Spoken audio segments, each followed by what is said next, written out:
Good morning, everyone. We're very happy to start the third day of the workshop on M-theory and mathematics.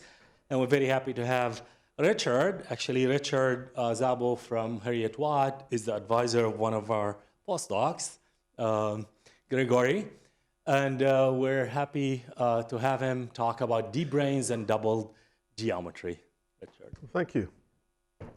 So let me start by giving the canonical thank you to Hisham and everybody else involved in organizing this very interesting meeting. It's my first time in Abu Dhabi. It's my first time in the Emirates properly, except for some plane transfers through Dubai. But thank you very much. It's really great to be here. So the title's up there. I'm going to explain what I'm going to talk about. But let me flash the outline of the talk. I'll start with just some words of introduction and motivation. I'm going to be fairly brief because I think for this audience, and given the talks we've already heard, there's not much motivation needed. But I'm going to talk about a framework for double geometry, which is based not on higher structures or higher geometry, but rather on just conventional differential geometry. So I'll explain that setting a bit. It's called para-Hermitian geometry. Then to describe D-branes, I'm going to think about, of course, about D-branes as boundary conditions for some type of sigma model associated, whose target space is this double geometry. So I'm going to call this the Born sigma model, and I'll explain why it's called the Born sigma model later. And then I'll talk about the D-branes for this sigma model, which I'll call Born D-branes. Most of the talk, well, roughly half of the talk will discuss geometries that have that don't accommodate topologically non-trivial fluxes. So when we want to put in non-trivial fluxes, and in the sigma model language, just means adding Wess-Zumino terms. I'll introduce these by talking about related algebroid structures in the setting of para-Hermitian geometry. That's metric algebroids. And then finally, if I have time at the end, this is a talk about D-branes and double geometry, but when we think about double geometry, one of the problems is how do you reduce down to a physical space-time? And in particular, if we understand what D-branes are in these doubled geometries, how do we reduce them down to the physical space-time? So I'll talk a bit about that, and I'll conclude, again, if I have time, by just flashing up a concrete example to show that, to argue that the formalism works about the D-branes on a special para-Hermitian manifold called a doubled nil manifold. Okay, and we'll see if we get through all that. But just some words of introduction, and I mean, we know why we want to study doubled geometry. We want to look at, in general, extended geometries that incorporate manifest T-duality and U-duality invariances of string theory. Okay, so we saw a bit of the doubling picture yesterday. When we look at these correspondence spaces, you can think of this as if you have a torus bundle, you're doubling the fibers of a torus bundle. But this is a bit beyond that. This is really looking at a fully blown double geometry. Okay, so it involves algebroids in double geometry, and of course an old kind of doubled approach was in generalized geometry, where you replace geometry on the tangent bundle with the geometry on the generalized tangent bundle, which is the sum of the tangent and the cotangent, and you equip it with the structure of a Courant algebroid, possibly twisted by some H-flux. Okay, so everybody knows this. In double field theory, we do something a bit different. We actually take our physical space-time, which throughout this talk, I'm going to denote this with just the ordinary Roman font M. And then the doubled space is going to be some doubled extension of this, which I'll always denote with a calligraphic M, except possibly for some typos that will come, which locally you want to think of as the product of M and some doubled thing. This is a very naive way of thinking about these double geometries, and in fact, And the examples of interest, and the one I'll talk about hopefully at the end, this picture is very, very naive. It doesn't really hold. So I'll explain that. And one of the problems, of course, that we know in double geometry or double field theory is that we want to see how that reduces to the physical description. So we want to discuss how to get rid of these doubled coordinates. So we can do that by imposing something called the strong constraint and solving it.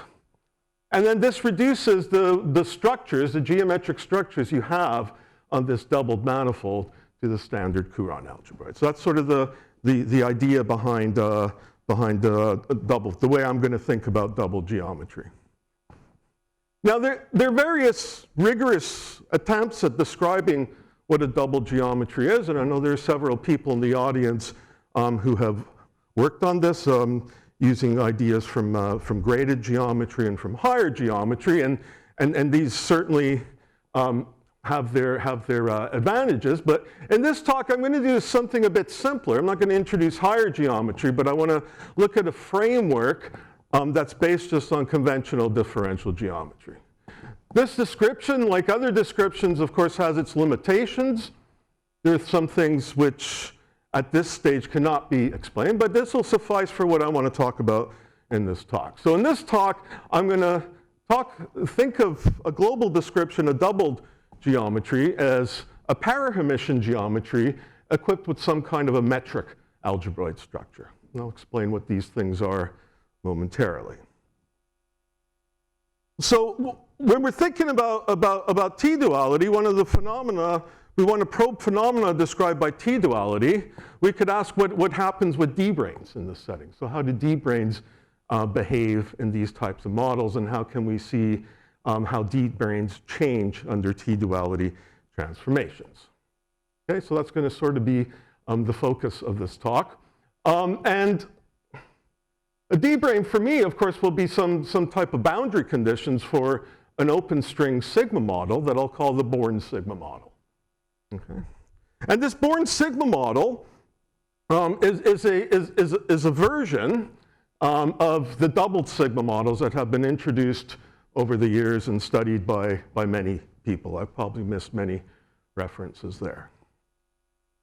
And the goal will be to generalize and unify previous treatments of D-branes in double geometries that were also studied. So this actual study is not new, but I want to put it into this new umbrella of this global framework provided by para-Hermitian geometry. So just go back, I forgot to say this on the outline slide. So the work I'm going to talk about here is based on a series of papers that I wrote with my PhD student, Vincenzo Emilio Morata, who's now finished and is going to be starting a postdoc this month in Prague. So what I'm going to talk about will be based on excerpts from these papers, but the main topic is the preprint highlighted in green here, which is the one that talks about the D-branes. Okay, so just a glance at double field theory and para-Hermitian geometry. So what is para-Hermitian geometry? Well, very roughly speaking, it's a real version of complex Hermitian geometry. And we replace complex structures by things we think of as real structures. It's a framework which was proposed a while ago, I guess over 10 years ago now, as a framework for addressing the global issues of double geometry. It provides a framework for talking about generalized flux compactifications of string theory, and it also incorporates non-geometric backgrounds very nicely into the formalism. So actually, when Chris wrote one of his first papers about double geometry, he mentioned this, actually. I think he called it a pseudo-Hermitian geometry. And then it was picked up by Weissman just over 10 years ago, and then it's sort of been developing over the past few years, addressing various issues. So para-Hermitian geometry is not a new branch of mathematics. It's been around, I don't know how long, but it's course, not received as much attention as the complex version, just ordinary Hermitian geometry, possibly because of the applications. But it has been applied in other physical contexts. So for instance, in the formulation of vector multiplets and Euclidean signatures. It can be used to describe both Lagrangian and non-Lagrangian dynamical systems. So it gives a nice geometrical description of both of these types of systems. And it's also appeared in some contexts for two-dimensional nonlinear sigma models with twisted supersymmetry. So the perspective I want to take here in the context of double field theory is that we want to replace the geometry on the generalized tangent bundle, which we do in generalized geometry, with geometry on the tangent bundle of a para-Hermitian manifold. Now, I won't be doing many examples in the talk, but there are lots of examples, so I just wanted to mention them right here, that this is not just formalism. There are very explicit examples, and very explicit examples of physical interest. Okay, so fiber bundles, for example, the cotangent bundle of a manifold, the tangent bundle, are examples of para-Hermitian manifolds. Okay, doubled Lie groups, Grinfeld doubles, and quotients of these. Okay, so for instance, an even-dimensional torus is a very easy example of a para-Hermitian geometry, and of course a very well-known example of a double geometry are the double twisted tori. So they all fit into this framework. Okay, so here's a kind of lightning introduction to what is para-Hermitian geometry. Well, if you have a manifold, an even-dimensional manifold, dimension 2D, we introduce something called a paracomplex structure. So this is an automorphism of the tangent bundle which squares to 1. With the requirement, so it squares to 1, so it has two eigenbundles with corresponding to eigenvalues plus or minus 1, and we demand that these eigenbundles have the same rank, exactly half the dimension of the manifold. Okay, so this gives us a splitting of the tangent bundle of M, and then you could ask about integrability, like you would do in complex geometry for a complex structure, right? So I should say something about terminology here. This should, strictly speaking, be something called an almost paracomplex structure. Just like when we talk about an almost complex structure, we remove the adjective almost when this gives integrable subbundles.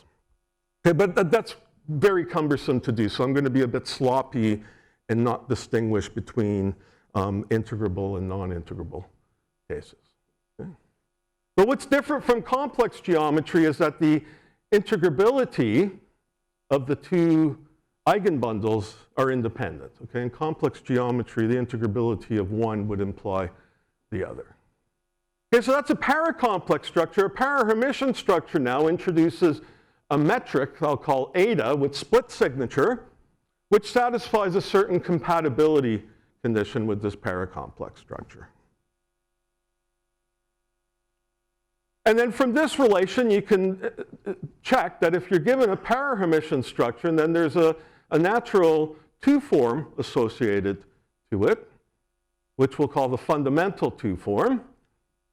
And its relevance in string theory is that the curvature of omega in general gives us the notion of generalized fluxes. And you can show in examples, at least, that you can encode generalized flux backgrounds into the curvature of this. So this doesn't have to be a closed form if it is closed. So if it's a symplectic structure, then we call this a paracalar structure. Okay? So these eigenbundles are maximally isotropic with respect to both the split signature metric and this fundamental two-form. And so here's an easy example of a para-Hermitian manifold. If you take any manifold M and you look at the cotangent bundle, okay, which of course fibers over M, the cotangent bundle always carries a canonical symplectic two-form, right? Just a canonical one. Okay? And the tangent bundle to the cotangent bundle sits inside a short exact sequence which looks like this. And if you split this, you get a parahermitian structure, right? Where the two summands will be the plus or minus one eigenbundles of the parahermitian structure. Okay, so the parahermitian structures correspond to isotropic splitting. So you need to split it in a way that the summands are isotropic. So more generally, if you're given any manifold, you can introduce the notion of a parahermitian vector bundle over that manifold, okay, by just demanding that there's some automorphism of that vector bundle which squares to 1, and the eigenbundles have the same rank. Okay, so the tangent bundle of a parahermitian manifold is an example of a parahermitian vector bundles, but there are other examples which will be of relevance later on. So there's the generalized tangent bundle of any manifold is a parahermitian vector bundle. It carries the natural parahermitian structure. And more generally, any exact Courant algebroid can be given the structure of a parahermitian vector bundle. Okay, so to put geometry on these things, so we'll introduce the notion of a generalized metric like we do in generalized geometry.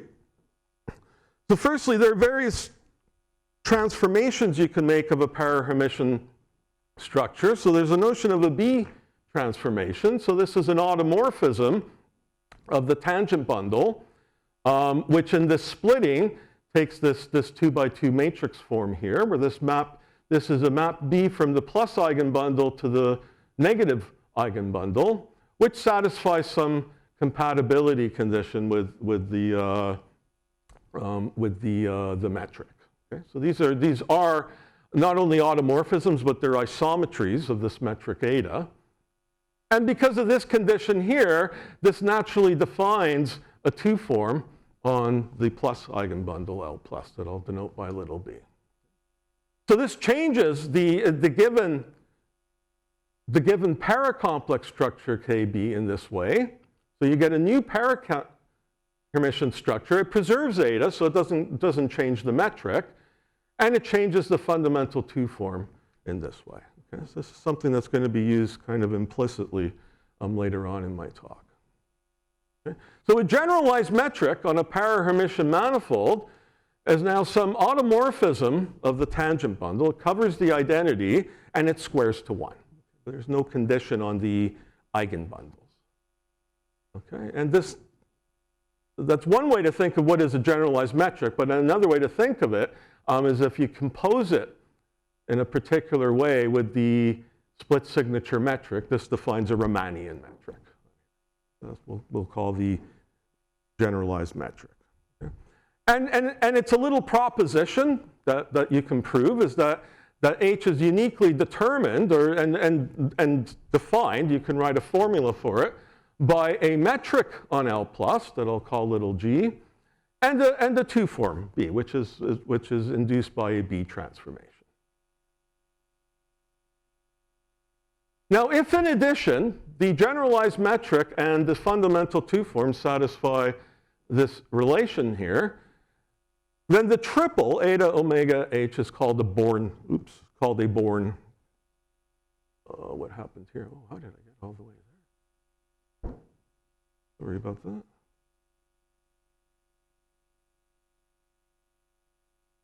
Okay, so this triple is called the Born geometry. And for a Born geometry, the generalized metric is determined entirely by a metric on the plus 1 eigenbundle L plus. So there's a very rough notion of generalized T-duality that you can introduce here. So this will be the subgroup of the automorphisms of the tangent bundle, which are isometries of eta. They preserve eta. This is not real T-duality group. And the real T-duality, you want to intersect this or something with large diffeomorphism. So it depends very delicately on what your doubled spacetime is. But this gives us a notion of a generalized T-duality. And in examples, we can make this a little more concrete and match it with physics predictions. Okay, so under one of these generalized T-dualities, they preserve the Born geometry structure in the sense that there's a covariant transformation of both the paracomplex structure and the generalized metric.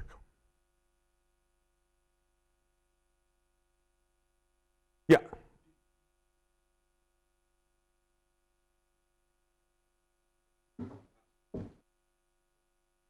If you drop the condition, then you've got a general metric up here. This is just easier to deal with because it kind of erases the B field from the B field, and you say, well, don't I want the B field? And yes, you do, but you can just always bring them in by B transformations.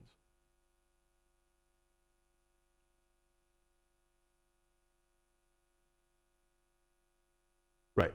So that's it. So let's go now to the Born sigma model. So we want to think about strings propagating on a parahermitian manifold. So here's the Born sigma model. This is not a deep definition. This is just taking the data of a Born geometry and writing down a nonlinear sigma model for it.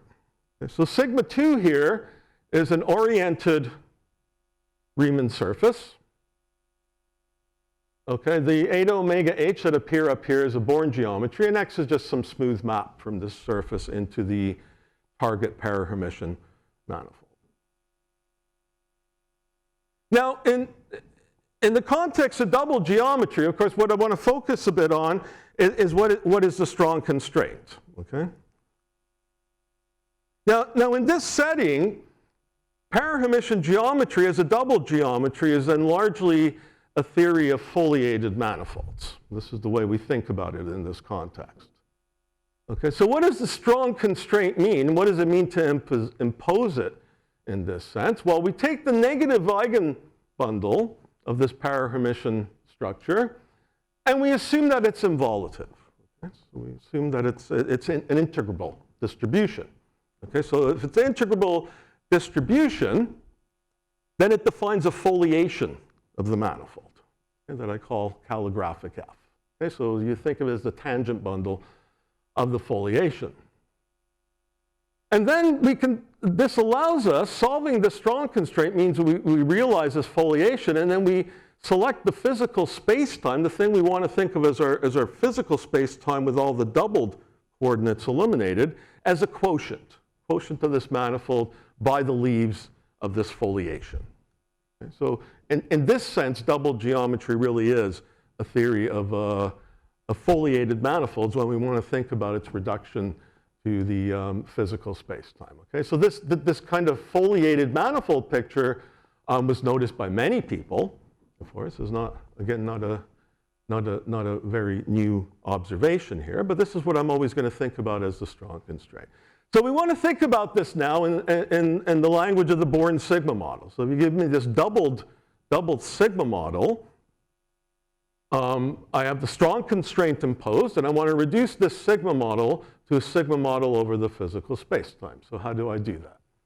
Well, you can't do it arbitrarily, of course, just like you can't just gauge a sigma model with respect to some group action generically. You need some constraints, and you can do this. You can reduce the Born sigma model from the doubled space-time to the physical space-time if there's a Riemannian submersion.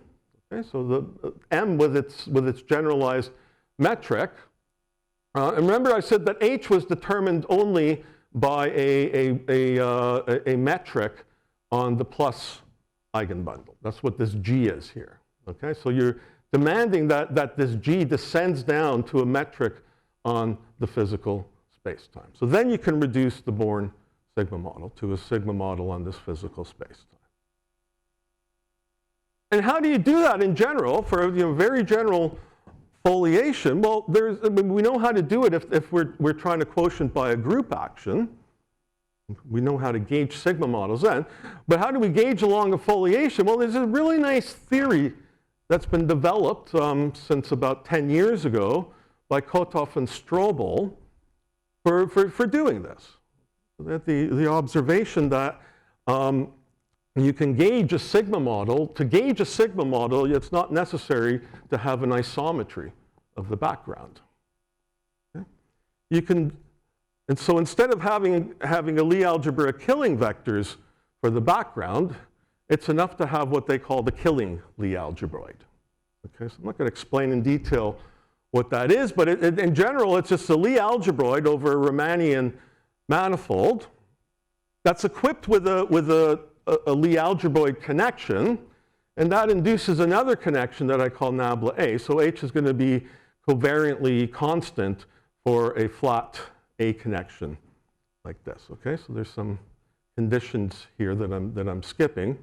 But the way to very, very roughly think about this condition here is that, so it's an algebroid, so it has an anchor map from A to tangent vectors on M, and the covariantly constant sections of the algebroid give killing vectors of H.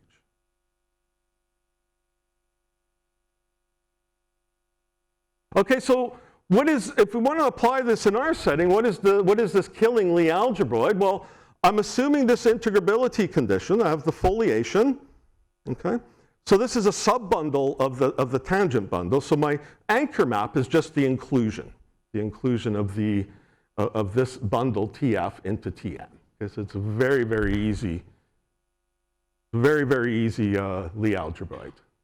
Okay, easy enough that you can really write things explicitly. And then you have to apply these technical conditions. When is this a killing Lie algebroid? And when can I gauge the sigma model along this foliation? You find that this is true only if all of these vectors are killing vectors for this metric G, where H is determined by this metric on L+. And if that's true, then provided that the quotient M over F is a smooth manifold, then this is enough to give you a Riemannian submersion of the type that I mentioned on the previous slide. Now, the one thing I want to say about the Kodev-Strobel procedure is that it's very general. Okay, and in fact, one of the big achievements there was to look at singular foliations. Okay, when this quotient is not necessarily a smooth manifold. And this is actually a nice idea. We haven't worked it out in detail, but this suggests a nice approach to maybe thinking about non-geometric backgrounds in this language, or thinking about how to define a T-fold in this language, okay? But I'm not going to do that in this talk. I'm going to just assume that these quotients are always smooth, nice smooth manifolds, so I'm not going to deal with non-geometric backgrounds. But it's interesting that their theory is general enough to accommodate these more singular situations. Okay, so that's for the Riemannian geometry. Now, what about the two form? Right, so of course there's this topological term in the Born sigma model. And again, there's a condition. So when can you think of omega as descending to a two form on the quotient? Well, that's true if L+, the plus eigenbundle, is locally spanned by things called projectable vector fields. So in this case, it means this condition here, and that for any vector field along this foliation is a killing vector of the split signature metric eta. So these are the conditions you need to gauge the Born sigma model. So if those are satisfied, then you can gauge it in the usual way. You introduce a TF valued connection 1 form A, and I replace derivatives in the sigma model by these covariant derivatives, where these are the components of the anchor map up here. Okay? And the uppercase indices live in the whole doubled space, and the lowercase indices are going to run through half the dimension. They're going to be the directions on the quotient. So you do that in the sigma model. You make this replacement. That allows you to gauge it. And then there's a self-duality constraint that comes out, which is the usual thing you impose in doubled sigma models. And in this case, it comes from looking at the equation of motion for this connection 1 form A. It looks like this.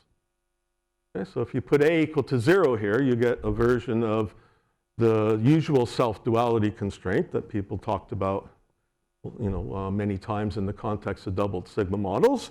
And if that holds, then this reduces the Born sigma model to the standard string sigma model into this physical space-time. And then formally, you can again now think about this generalized T-duality that I mentioned before. Okay? So if you apply a generalized T-duality transformation by some automorphism of the tangent bundle of M, then of course it changes the paracomplex structure, so it'll change the splitting of the tangent bundle into eigenbundles. And if the new eigenbundle is integrable, that's not guaranteed. It's not necessarily true that one integrable eigenbundle goes into another integrable eigenbundles. But if it is, then you can say that the sigma models for these two sets of data, geometric data, are T-dual to each other. Yeah?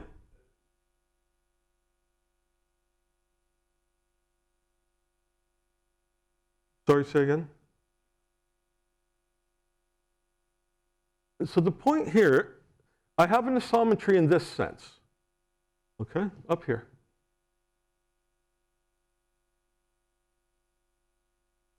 Okay, and so the point is you're not gauging along the action of a Lie group.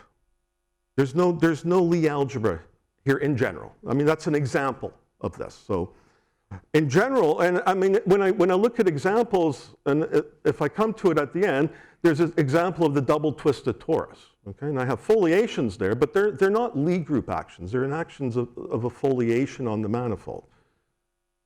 So this accommodates the case where your foliation could be determined by the action of a Lie group on the manifold.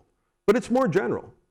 And this was the whole point of introducing this killing Lie algebroid, that you don't need to have a group acting on it, but you need to have the action of a Lie algebroid in a certain sense on the manifold.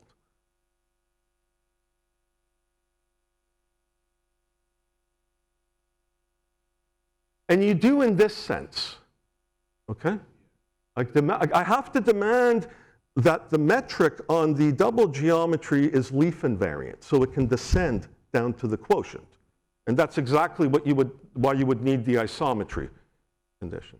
So that's here. It's just in a very more general setting. That's really nice.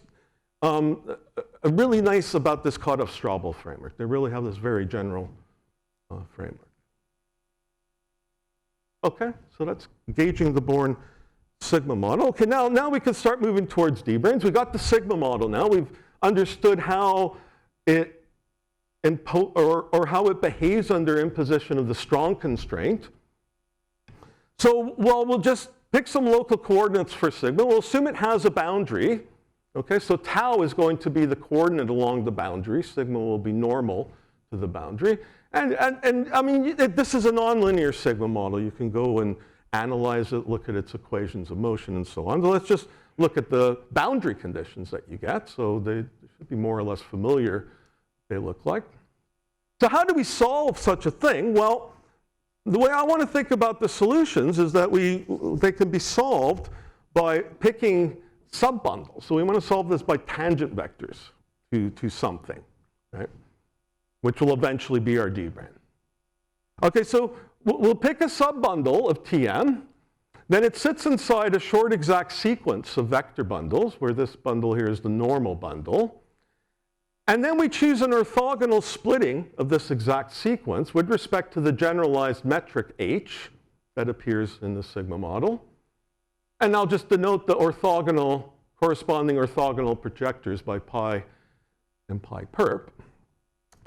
And then you can just fiddle around with this equation a bit and impose the self-duality constraint that I wrote down before, and you can show that the things which solve this boundary conditions are the projectors which satisfy these two equations. Okay, so here the zi's are some local basis or local frame of the tangent bundle. So what does it mean? This means that the subbundle, which will sort of parametrize the solution of this, is maximally isotropic with respect to both the split signature metric eta and this two-form omega. Okay, so that's what the boundary conditions tell you.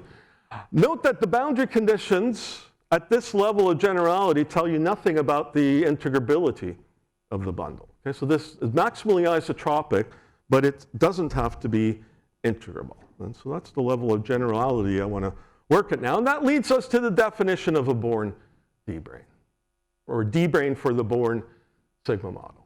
Okay, so this is a maximally isotropic subbundle of the tangent bundle, which is preserved by the paracomplex structure. Again, I should be introducing these adjectives almost throughout, so that, as I said, this is not necessarily integrable. Okay, so it should be an almost Born D-brane, and if it's integrable, then I should call it a D-brane, but I want to refrain. So what are examples? Well, the easiest examples are just the eigenbundles of the paracomplex structure. They're maximally isotropic, and because they're eigenbundles of K, they clearly are preserved by K. You can put geometry, you can induce geometry on a Born D-brane, even at this level of generality. If you have a certain technical condition on LD, then you can show that LD has a splitting of this form determined by this vector bundle WD and the annihilator of that vector bundle. And then there's an induced metric on this bundle here. It's given by this formula, where again this G without subscript is determined by the generalized metric of the Born geometry. Okay, you can again check that this kind of naive notion of generalized T-duality sends a Born D-brane into another Born D-brane. So these kind of transform covariantly. So you just look at the image of the bundle under any automorphism of the tangent bundle. So it sends a D-brane for the sigma model into your original doubled space, into a D-brane for the Born sigma model into this kind of transformed doubled space. Yes, I mean, and note that in this context, the actual space doesn't change. The underlying space doesn't change, but it's the parahermitian structure which always changes, and of course also the generalized metric. So that's maybe a bit abstract and a bit far from the way we like to think about D-branes. We usually like to have a target space picture of D-branes where they wrap some submanifolds. You can do that by just assuming that this distribution here is integrable. Okay, so it also defines another foliation independent of any foliation that's defined by the parahermitian structure. Okay, so if it does define a foliation, then where are the world volumes? Well, you get a foliation of M, and each leaf of that foliation, so you got your manifold, so maybe I'll just,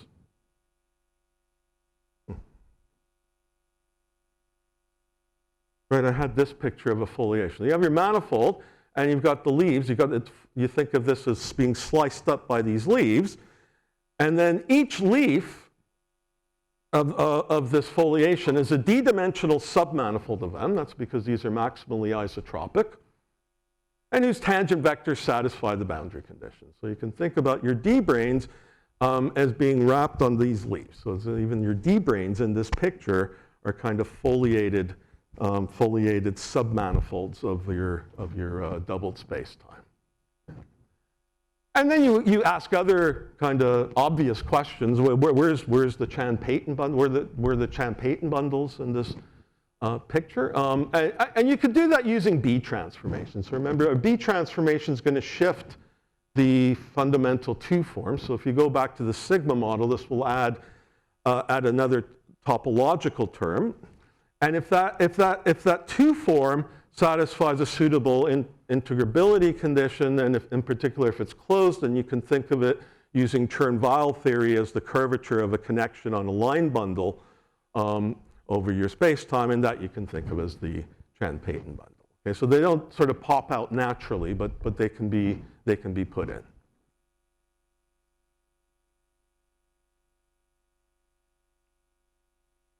Yeah.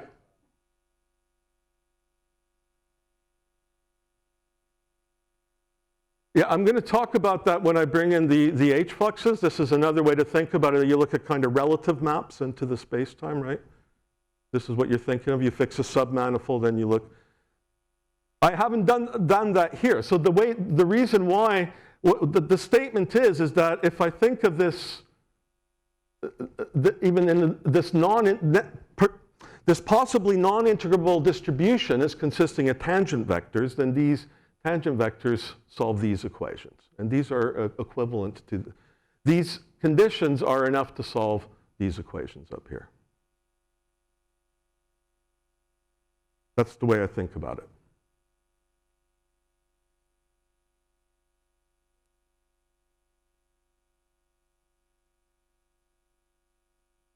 Being in a submanifold, yeah.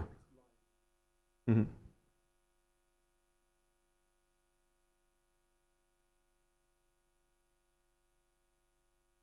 So, I mean, the short answer is I don't think of them that way at this stage. But I will. I will be coming to that in a moment. And when you, well, okay, we'll come to it in a minute. In that case, I can, if I think of it in terms of a submanifold of the doubled geometry where the open strings land, then there's a natural. Let me come back here. There's a very natural choice for this distribution here, but I'll come to that. Okay. Right. Okay. So Dirac structures. So boron D-branes are related really to Dirac structures in Courant algebroids, as I want to discuss now. So in generalized geometry, there's sort of a target space version of D-branes that are called generalized complex D-branes, and it's rather straightforward. Very easy to just generalize this to the paracomplex setting. Okay, so Gualtieri and then later Zambon defined the notion of a generalized submanifold for an exact Courant algebroid.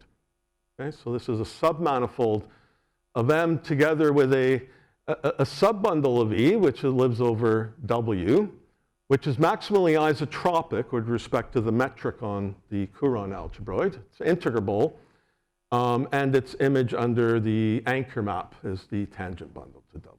So that's what you call a generalized submanifold. That's just the same as in generalized geometry. And then a generalized paracomplex D-brane supported on some world volume, on some submanifold for an exact Courant algebroid, and a generalized paracomplex structure. Okay, so by generalized paracomplex structure, I just mean a paracomplex structure on the underlying vector bundle of the Courant algebroid. So that's then defined to be a generalized submanifold in this sense. That's such that this bundle, L, is preserved by the generalized paracomplex structure. Now, given any nonlinear sigma model, there's a two-dimensional nonlinear sigma model. There's a one-to-one correspondence between these and exact Courant algebroids. Okay, so this was discussed, I think, at least in examples years ago by Alexeyev and Strobel, and it's a basis of some more recent investigations by Pavel Shavera. So the Born sigma model at this level corresponds to what I call the large Courant algebroid, to distinguish it from the standard Courant algebroid on a physical space-time, whose metric is determined by the generalized metric of the parahermitian structure. And any parahermitian structure gives rise to a generalized paracomplex structure on this large Courant algebroid, preserves the splitting. And then with respect to that Courant algebroid, the Born D-brane defines a Dirac structure. Okay, so it's integrable with respect to the bracket of the Courant algebroid. Right. It's integrable with respect to the bracket of the Courant algebroid, and it's maximally isotropic. Okay, and this Dirac structure looks like this. And then for each, now if you're born D-branes, it's integrable, then for each leaf of it, this pair here is a generalized paracomplex brane in this sense up here. So any born D-brane can be also thought of as a generalized paracomplex D-brane in this sense. And this is one place where you get you get the natural notion of a world volume for your D-brane. So at this stage, I haven't talked about, we have fluxes in the model because the fundamental 2 form, its curvature will provide fluxes, but because it's a curvature of a 2 form, it's not going to provide any topologically non-trivial fluxes. So to put in topologically non-trivial fluxes, and in particular in the language of sigma models, I want to add a West-Amino term to my Born sigma model. We need to introduce these fluxes. So let me just take a quick sidestep here. This is going to require to think a bit about algebroids in this setting. So we know that the Courant algebroids are the things for generalized geometry, and what are they for? For double geometry? So this is a weaker notion called a metric algebroid. Okay, so a metric algebroid is a pseudo-Euclidean vector bundle with an anchor map, right? So it's got a metric on it, possibly with indefinite signature, and it's got a map from E, rho from E into the tangent bundle, and it's equipped with some bracket. Okay? And the bracket, the metric, and the anchor satisfy these relations. Okay? So there's a kind of compatibility condition here, and that's all. That's a metric algebroid. Usually when you see the definition of an algebroid, you would see some kind of a Leibniz identity for the bracket. But you can show that these 2 conditions imply that. So you really only need these 2 conditions to define a metric algebroid.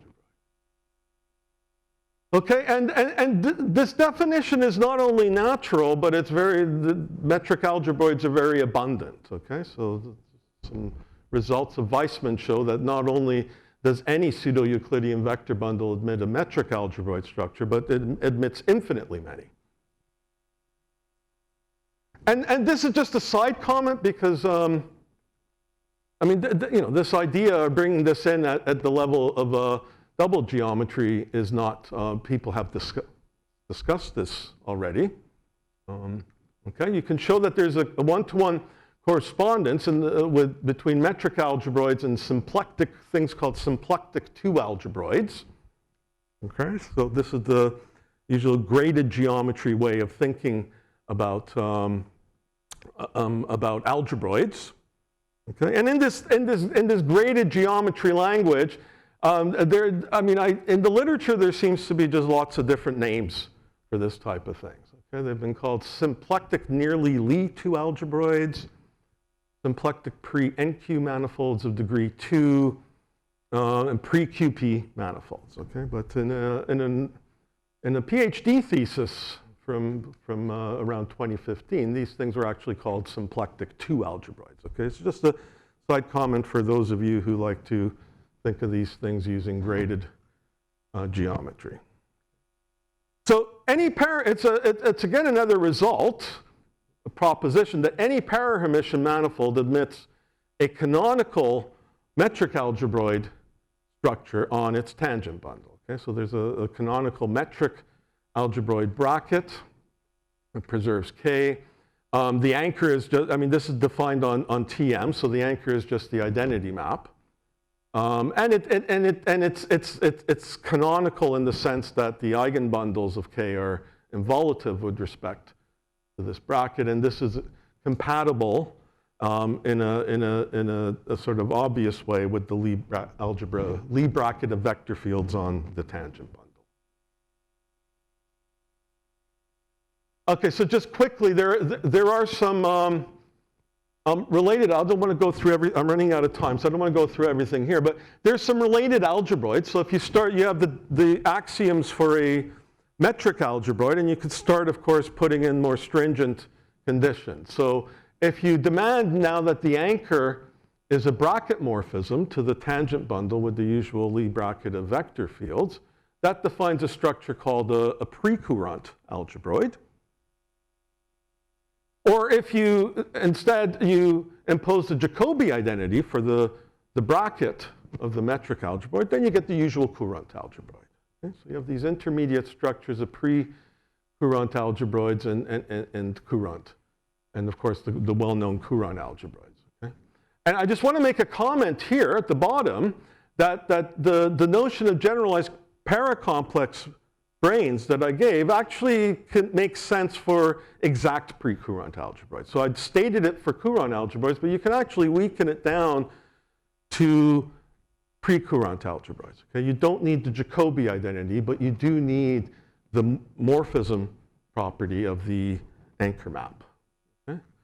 But what we don't know how to do is to, it would seem that in the context of double geometry, what we really want to do is have some notion of a brane for a metric algebroid. And of course, you can write something down. You can give a generalized notion of a Dirac structure, call it a D structure, and give a notion of a brane, but there's not a lot you can do with it because you just don't have enough conditions. So there's just not enough structure in a metric algebroid to make any significant progress with the theory of generalized branes on these. Okay, so it's just a little comment.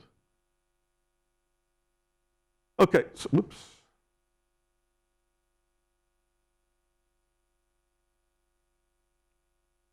Right, okay. So let's now look at this, this problem of putting in flux. Okay. Now, it's a fact so I said that any para-Hermitian manifold admits infinitely many metric algebroid structures, and if you take the difference between any two of those, they're controlled by a 3-form. Controlled by a 3-form on it. Okay?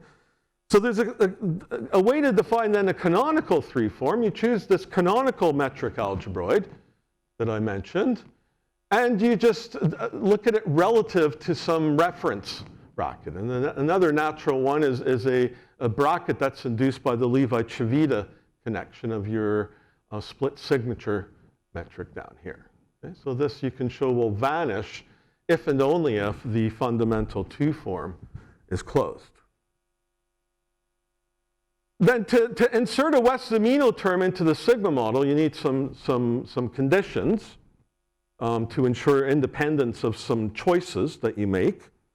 Okay, so we'll assume that the second homology of my doubled manifold is 0, and that the canonical 3-form satisfies some quantization condition, which you can think of as a semi-classical or a Dirac type quantization condition.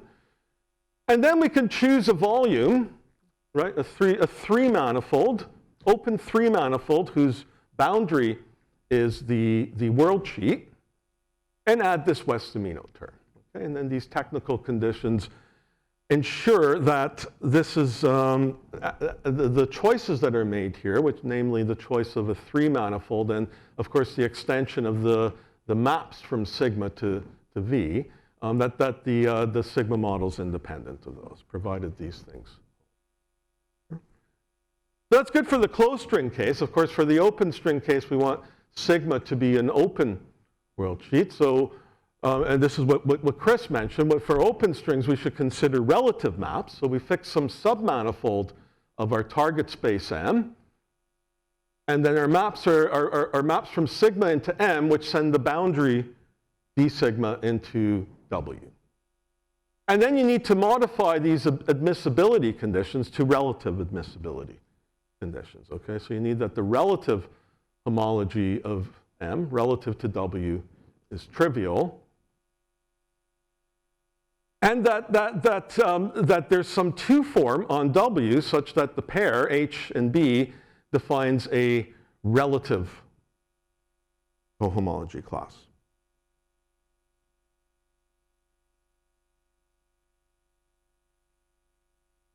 So this condition here tells you that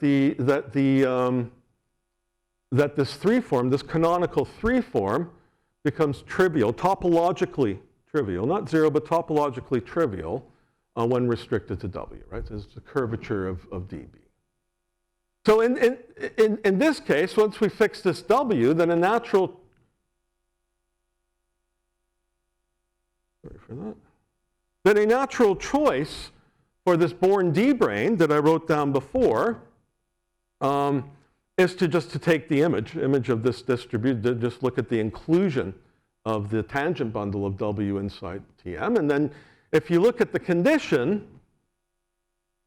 on the Born D-brane, namely that it's preserved by this para-Hermitian structure, then you see that that's a Born D-brane if and only if this submanifold is a Lagrangian submanifold, and that this 2 form B has to vanish. The 2 form B has to vanish, and that because of this condition here means that the 3 form restricted to W vanishes. Okay, so in previous studies of D-branes in double geometries, this is what people call the orientation condition. Okay, so that's just here as well. And again, you could look at how to couple these things to Chan-Payton bundles, try to put gauge fields in. You can go through the similar analysis here. And then what you find is that these Born D-branes can only couple to Chan-Payton bundles with 0 curvature. So these are things that are flat. Okay? So in this setting, these Born D-branes are sort of akin to the D-branes of the topological A-model string theory, the A-branes.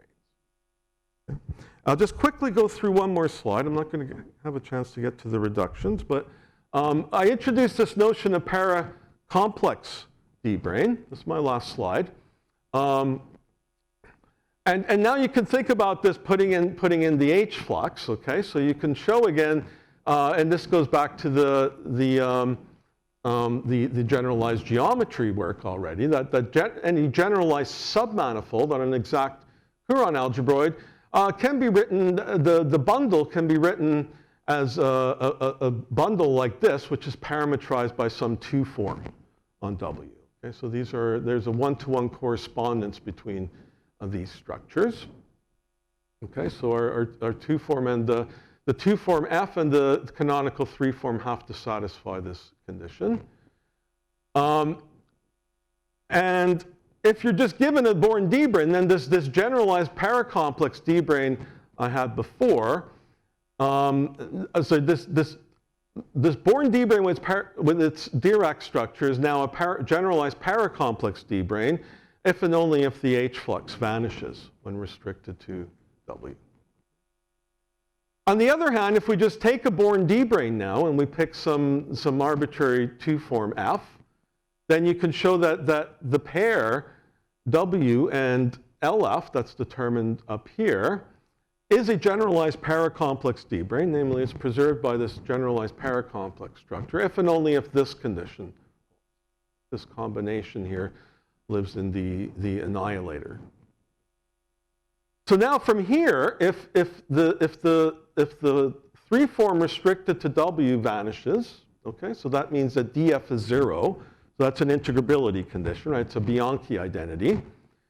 And if F moreover has integer periods, then by Chern-Weyl theory, again, F is the curvature of a connection on some line bundle, which you'll identify as the Chan-Payton bundle.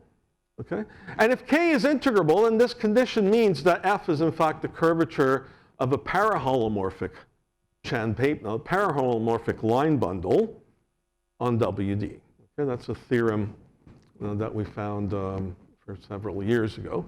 Okay? So in this setting, these generalized paracomplex branes are really the analogs of the D-branes that appear in the topological B model string theory. These are just some different ways to think about these D-branes. So I'm going to stop here. I don't have time for reduction, but thank you for listening.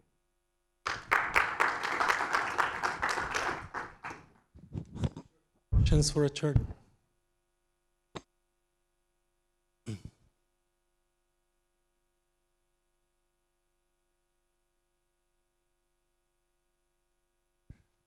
I ask the question every time someone gives a thing. What do you do with the M-theory equivalent? Is there an exceptional No idea. version somehow? I have no idea. I mean, it's something I've been thinking about, but I really don't.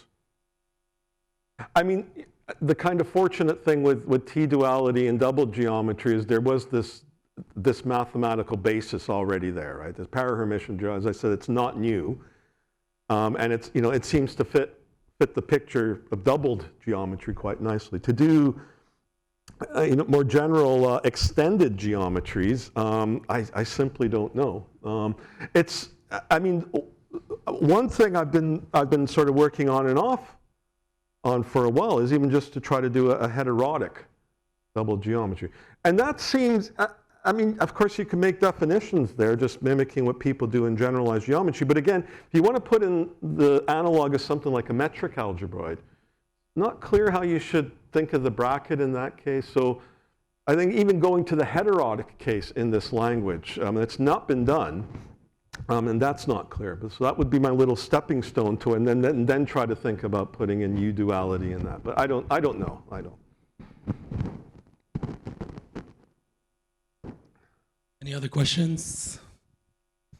Okay, yeah, Christian. Well, what I don't understand in this approach, can you see gerbs that are just H-fluxes that are pure torsion, so that are not encoded in differential forms? So if you really want to see all the gerbs that are there. You want to put in torsion. Pure torsion, no. In what I said, certainly not, right? Because in what I said, I mean, I am just taking, I mean, everything's represented by differential forms. I mean, I start from the differential form. But is there in principle some extension that you could see? In principle, yes. In principle, yes, but not, you know, I'm not going to, the way I define like the canonical 3 form, I'm not going to get that by comparing 2 metric algebroids. I'm not going to get torsion from comparing 2 metric algebroids, because there I really get a 3 form. I don't just get a class. That's the point. So it's not clear to me how you would just get the class. You always get a de Rham representative of a class. So for those, you can't have torsion, but I wouldn't dismiss it, but I don't know right now. So probably, if there's time, you had the 3 form on the double space, right? You had like a gerb on the double space or so, right? The H3MZ that you introduced by adding the Westermino. So yeah. What does that mean physically? I thought on the double space you want the pullback of 2 gerbs and the trivialization, right? On the double space, that there shouldn't be, particularly there shouldn't be non-trivial gerb, right? There shouldn't be a non-trivial gerb. Why Yeah, not? because you pull back the 2 gerbs from the 2 string backgrounds and you trivialize over the double space. Over the double space, you don't have the gerb, right? So what does it mean physically, this H3MZ that you put in?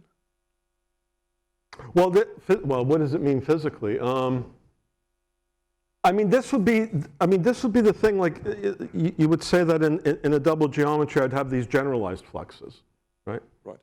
Okay. I mean, in the sense that they can extend over all of the doubled space, and so this H is just really a generalized flux. But yeah, I mean, I thought your case was purely geometric, right? There was no non-geometric spaces, or is that supposed to? No. Well, no. I said the non-geometric things are in here. Ah, okay. Okay. What I said is I'm not going to look at any examples of them, because to look at non-geometric spaces, if you want to look at a T-fold, okay, the way a T-fold comes about is you look at a singular foliation. That's what a T-fold is in this language. Okay. Our space is in here. It just means you have a non-integrable distribution. Right. It's there. It's just there. It just means you can't reduce to the... So the R-flux would be a part of this H3? Yes, for instance, yeah. Right. That's right. So this is a generalized way. Generalized, and it means it includes all the fluxes. And if you do a certain, a particular quotient, then of course you'll get rid of some of the fluxes, like the Q and R fluxes. But then I'm a little bit confused, because the H and F fluxes, they should already be in the Courant algebroid itself, right? Because they are the Chern class on one part and the Chern class on the other, right? So then there should be then a compatibility relation. So you doubled the H and the F fluxes, didn't you? Because they are geometric, right? They're purely geometric. They're already in they're already geometric on right. the So double if you space. put additional H3, if you put additional H flux on top of that geometry, No, but I'm not putting additional H flux on it. This H canonical is what's accounting for topologically non-trivial fluxes. But let's probably discuss later. Yeah. I can't get that from my para-Hermitian structure because I can only get fluxes by looking at the curvature of my fundamental 2 form. But that's not going to give me any topologically non-trivial. Okay, thanks. Okay, any other questions? Okay, if not, let's thank Richard again for the very nice talk.